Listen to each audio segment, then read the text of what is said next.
الحمد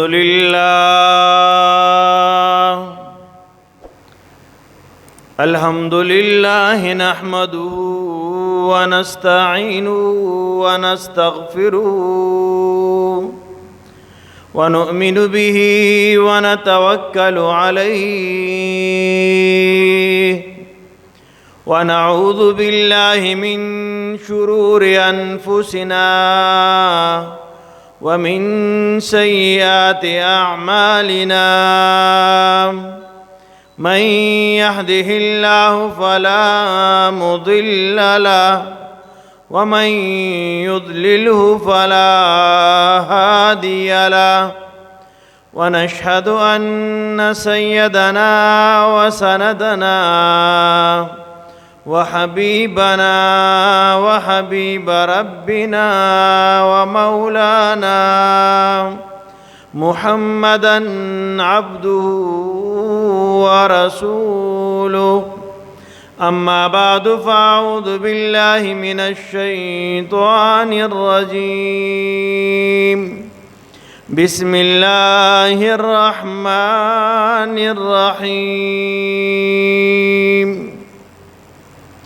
ولا تقولوا لمن يقتل في سبيل الله أموات بل أحياء ولكن لا تشعرون قال النبي صلى الله عليه وآله وسلم لو كان نبي بعدي لكان عمر وفي رواية آخر لو كان بعدي نبي لكان عمر بن خطاب عن ابن عمر أن رسول الله صلى الله عليه وآله وسلم قال رسول الله صلى الله عليه وآله وسلم اللهم أعز الإسلام بأحب هذين الرجلين إليك بأبي جهل أو بعمر بن خطاب أو كما قال عليه الصلاة والسلام. قال الله تعالى في شأن حبيبه إن الله وملائكته يصلون على النبي يا أيها الذين آمنوا صلوا عليه وسلموا تسليما. اللهم صل على محمد وعلى آل محمد كما صليت على إبراهيم وعلى آل إبراهيم إنك حميد مجيد. اللهم بارك على محمد وعلى آل محمد كما باركت على إبراهيم وعلى آل إبراهيم إنك حميد مجيد. زما قابل قدر ډیرو غیرتمند مسلمانانو، حاضرینو، سامعینو، ناظرینو، د محرم الحرام لومبه عشره ده.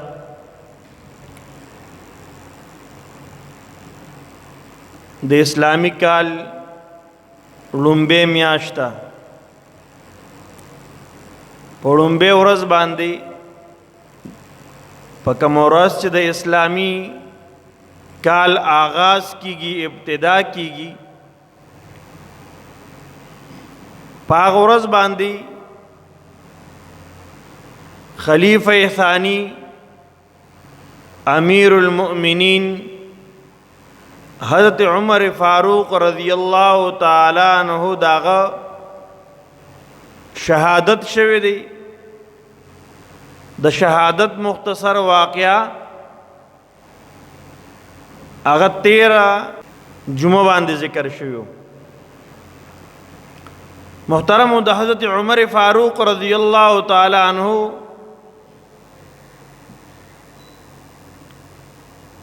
لومبی ابتدائی زندگی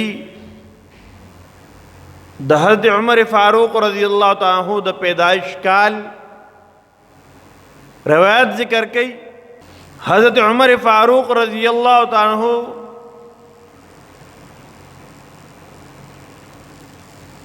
د عام الفیل په 14 کال باندې په مکه مکرمه کې دا پیدا شوی دی د حضرت عمر فاروق رضی اللہ تعالی عنہ خپل نوم عمر دی د پلار نوم خطاب دی د قرنګ لقب روایت ذکر کی فاروق لقب دی او کنیت ابو حفص دی فرمائی جناب نبی کریم صلی اللہ علیہ وآلہ وسلم چکل دا دین دعوت دا اسلام پرچار دا لا الہ الا اللہ آواز او صدا کله بلند کړه د خلکو کورونو د دین داخل شو مسلمانان ورځ تر ورځې زیاتېدل خلکو به ایمان راوړو د اولنا د دوانو جهانو سردار آقای نامدار حضرت محمد صلی اللہ علیہ وآلہ وسلم داغ دشمنان و مخالفین دے ابتدا نہ موجود لکه ابو جہل او دارنگ نور سرداران د مشرکینو دا جناب نبی کریم صلی اللہ علیہ وسلم مخالف دغه وخت پوری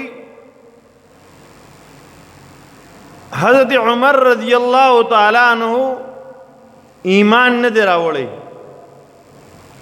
مشرکینو یو مشوره وکړه راټول شو په یو ځای کې خپل منځ کې دا میټینګ کو مشوره وکړه چې دا کم د عبد الله زوی دی حضرت محمد صلی اللہ علیہ وآلہ وسلم خلق د دین نہ اڑی بی دین کئیے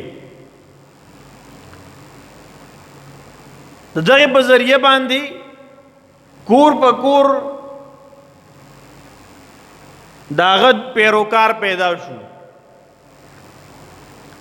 داغه منون کی پاغه باندې ایمان راوړون کی خلق ورځ تر ورځې سیوا کیږي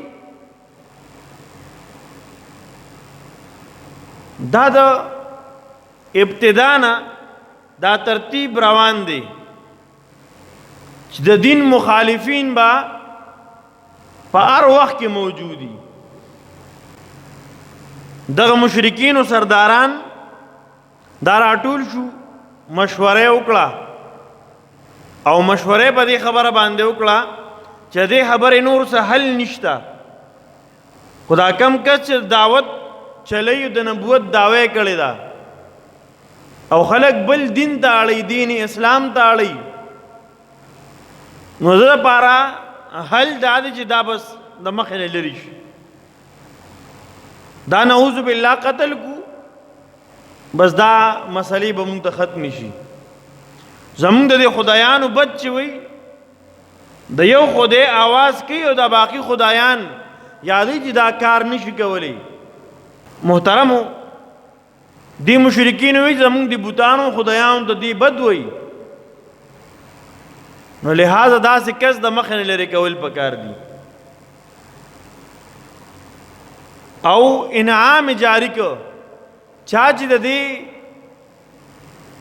د عبد الله د زوی د حضرت محمد صلی الله علیه و آله وسلم د سر قلم کو نو سلو خان باغ ته انعام ورکو دا د مشرکین او سردارانو اعلان وکړو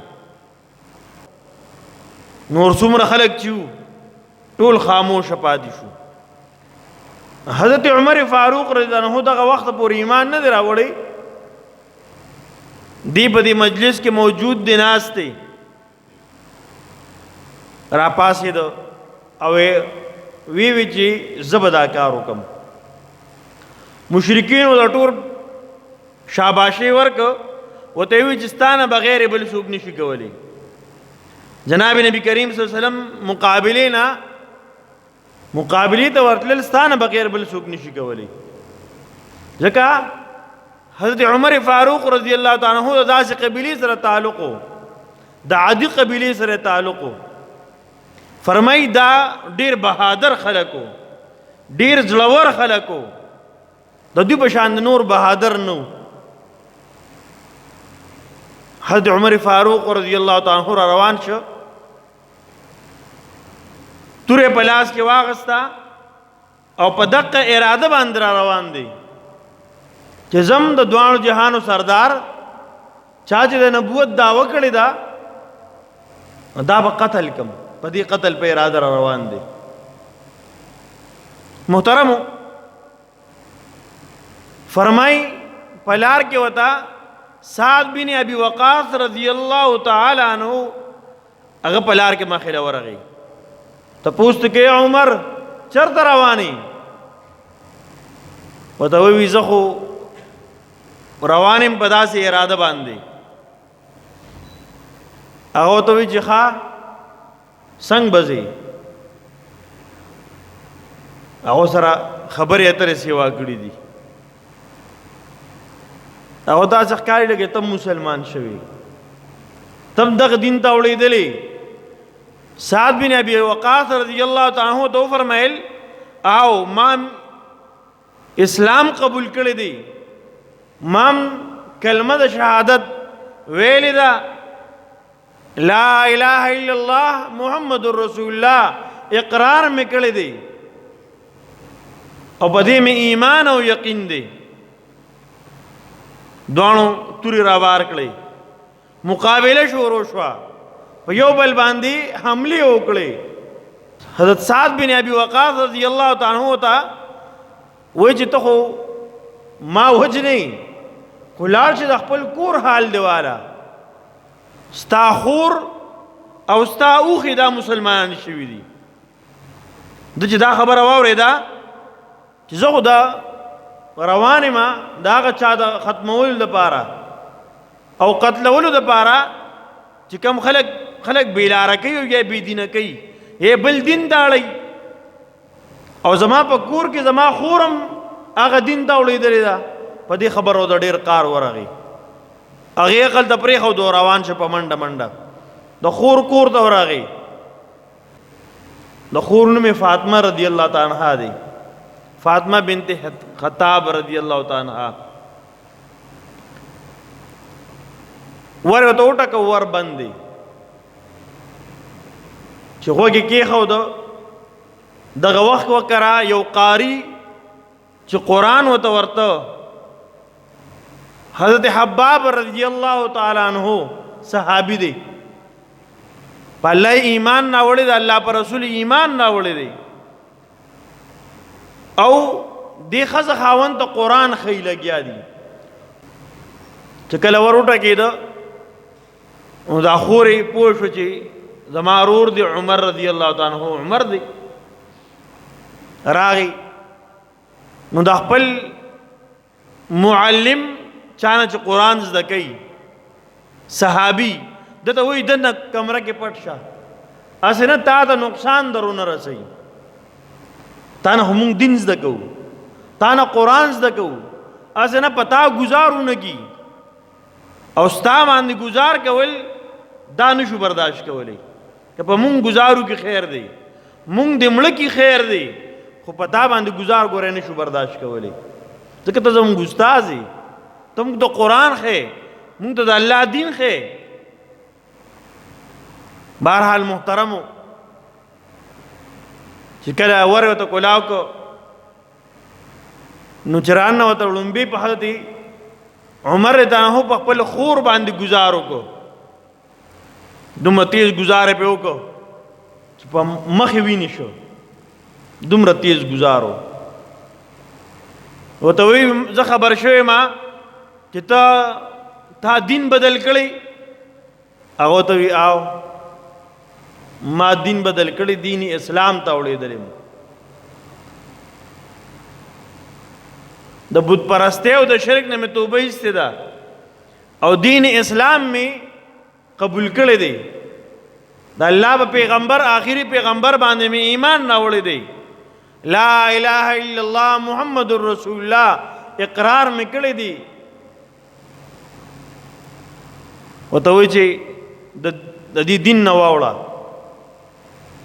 تا ته پته ده زه د خطاب زویم، زما بهادري زما زړورتوب دا تا ته معلوم دی، پرېږدم دی نه.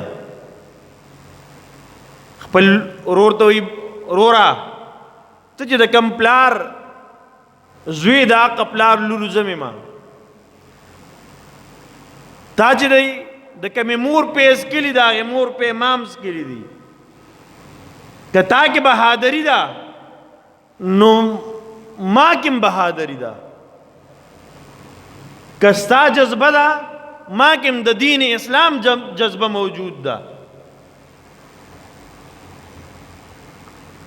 تو خپل بهادرۍ خپل زړورتوب زما مخې ته ودرولې، خو زه د دین اسلام نه نشم اورېدلی.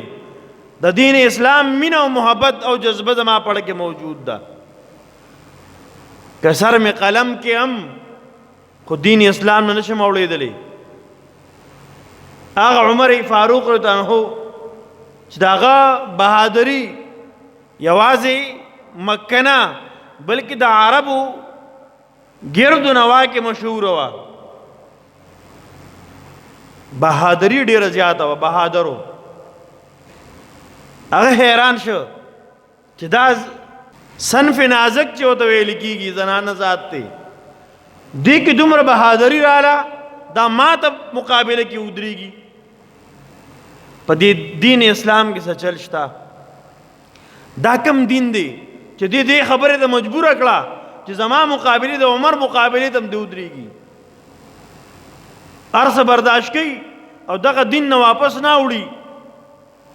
بهرحال محترمو ورته وایي زه چې کله رالم ما اواز واورې تاسو سوي هغه راته ووایئ چې څنګه دا ووي. حضرت حباب رضی الله تعالی عنہ دن موجودو، بهر راغی خوشحالی نه د خوشحالی اظهار یې وکړو. خور ورته وایي چې رورجانه دا کلام د الله کلام دی، دا به اورې الله چې کله ته پاک ځان پاک کول، بدن پاک غسل وکول، هم به که غسل یې وکړو. د سورت طه تلاوت یې ورته وکړو چې کله ورته دا واورو ارادې بدلې شوې، پړه کې د ایمان محبت دا راغی، د ایمان طرف ته میلان پیدا شو، دین اسلام طرف ته. وی ما بوزه هغه ځای ته کوم نه چې ستاسو پیغمبر موجود دی. را روانه که د جناب نبی کریم صلی الله علیه وسلم خدمت کې حاضر که. جناب نبی کریم صلی الله علیه وسلم په یو کور کې موجودو، ور دروازه بنده وه. چې کله دروازه وټکولی شوه نو خادم ورغې تماشه وکړه چې څوک دي. حضرت عمر فاروق رضی الله تعالی عنہ خپله توره راغستې ده او په سینه باندې راځوړنده کړې ده چې کله به کوم سړی غلام و هغه به توره به په سینه راځوړندوله، په خېټه باندې داسې به راځوړنده کړې وه. کم کس به چې آزاد و هغه به توره د سیټ ته اچولې، اوږې ته بیا اچولې وه، داسې به لاندې ځوړنده وه. دا د هغوی د غلام او د آزاد فرق هم و چې دا پلانکي غلام دی او دا کس آزاد دی، دا یې به پته لګېده. محترمو دغه صحابي وي ما وکتل چې حضرت عمر فاروق رضی الله تعالی عنہ تور په خېټه باندې او په سینه باندې راځوړند کړی دا په دې ذریعے سره دا پیغام ورکو چې د الله رسوله ز تعالی راغلم ګوره غلام راغلم ستا غلامم آزاد نیمه ماننا ستا د غلامه اراده کړی دا محترمو فرمای جناب نبی کریم صلی الله علیه وسلم ته ویل شو چې عمر راغی بای صحابه کرامو خیال داو چې جناب نبی کریم صلی الله علیه وسلم مقابله لپاره راغلی نو اراده دا وکړه چې مونږ به مقابله وکړو جناب نبی کریم صلی الله علیه وسلم فرمای را پرې دی ماته که په خنیت راغلی خیر به ته ملاویږي او که په بد نیت باندې راغلی دا کومه توره چې وسره د پدی به وتا جواب ملاویږي عمر فاروق ته راغی د جناب نبی کریم صلی الله علیه و آله وسلم خدمت کې دوان لاسونه او ته کلاو کړو جناب نبی کریم صلی الله علیه وسلم ته ترغاړه وته صحابه کرامو الله اکبر نعره تکبیر आवाज کو الله اکبر आवाज شو صحابه کرام خوشاله شو حضرت جبرائیل علیه السلام د الله پیغمبر ته وحی راوړل الله رسوله نن د اسمان فرشتوم خوشحالي منا وکړه د حضرت عمر رضی الله په ایمان راوړلو باندې اسلام کې داخليدو باندې نن د اسمان فرشتو خوشحالي منا وکړه دا محترم وارد مدا کو چې کله د فتح ملاو شي خوشاله خبره ده د الله بڑای بیان کا الله اکبر ټول په یو आवाज باندې الله اکبر وی حضرت عبد الله ابن مسعود رضی الله تعالی عنہ فرمای د حضرت عمر ته ایمان او اسلام راوړل دا د مسلمانانو د لپاره فتح وا دا ډیره لوی کامیابی وا او د حضرت عمر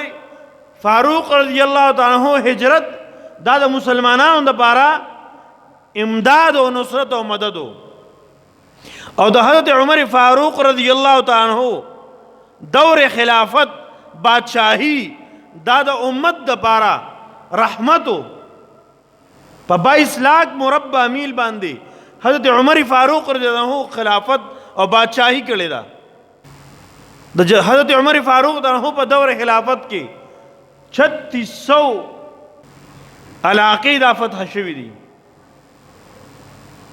د حضرت عمر فاروق رضی الله عنه په دور خلافت کې تقریبا 900 جامع مساجد جوړ شوي دي لوی لوی جماعتونه چې کله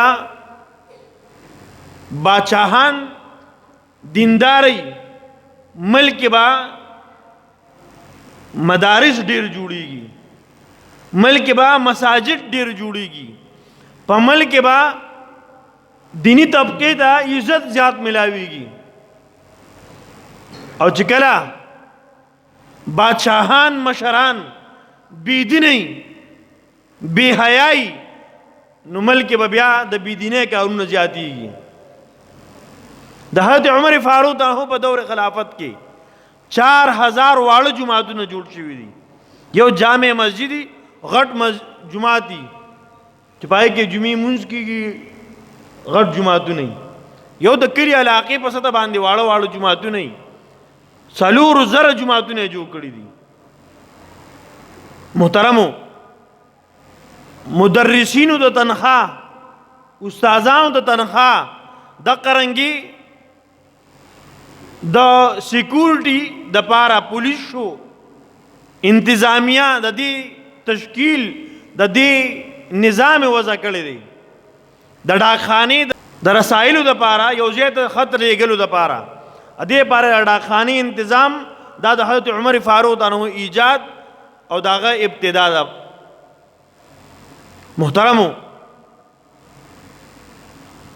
چې کله حضرت عمر فاروق عنه ایمان راوړو مشرکینو یو عجیبه خبره کړې ده داوی سردارانو یو خبره کوله زمون طاقت وی نیم شو د یو عمر ته په ایمان راوړلو سره دومره خو بادر انسانو فرمای په دغه موقع باندې موجود دي ایمان راوړو په دغه موقع باندې صحابه کرامو چردام کو حضرت عمر فاروق ته تاسو کو دا الله رسول دا مرګري څه کوي؟